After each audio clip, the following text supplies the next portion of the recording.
இயேசுவின் விசுவாசம் இது பேசப்படுகிறது, ஆனால் புரிந்து கொள்ளப்படவில்லை. மூன்றாம் தூதனின் தூதிற்கு உரியதான இயேசுவின் விசுவாசத்தில் அடங்கியிருப்பது என்ன? இயேசு நமது பாவம் மன்னிக்கும் இரட்சகராகும்படி அவர் நமது பாவத்தை சுமப்பவர் ஆனார். பிரியமானவர்களே, முத்தூது இயேசுவை பற்றி பேசுதுங்க.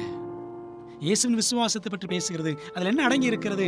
ஆண்டவர் இயேசு கிறிஸ்து நமது பாவம் மன்னிக்கும் இரட்சகராகும்படி அவர் நமது பாவத்தை சுமப்பவர் ஆனார். நாம் நடத்தப்பட வேண்டிய விதத்தில் அவர் நடத்தப்பட்டார். ஒரு பாவியாக, ஒரு குற்றவாளியா நான் எப்படி நடத்தப்படணுமோ அந்த நடத்தை அவருக்கு கொடுக்கப்பட்டது. அவர் குற்றவாளியாக பாவி போல நடத்தப்பட்டார். அவரது நீதியை நாம் அடையும்படிக்கு நமது பாவங்களை சுமக்க அவர் நமது உலகத்திற்கு வந்தார். நமக்காக இறங்கி வந்தாரு, நமக்காக உயிரை கொடுத்தாரு. நாம் அவருடைய நீதியை அடைவதற்காக தாராளமாக, முழுமையாக, நிறைவாக நம்ம ரட்சிக்கிற கிறிஸ்துவின் வல்லமையில் விசுவாசம் கொள்வதே இயேசுவின் விசுவாசம் ஆகும். எலன் ஒயிட் எழுதுறாங்க, செலக்டட் மெசேஜஸ், பாகம் 3, பக்கம் 172.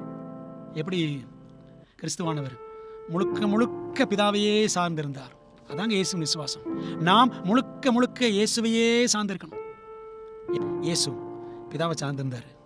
நாம் இயேசுவை சார்ந்து அவரது விசுவாசத்தை நாம் வெளிக்காண்பிக்க வேண்டும்.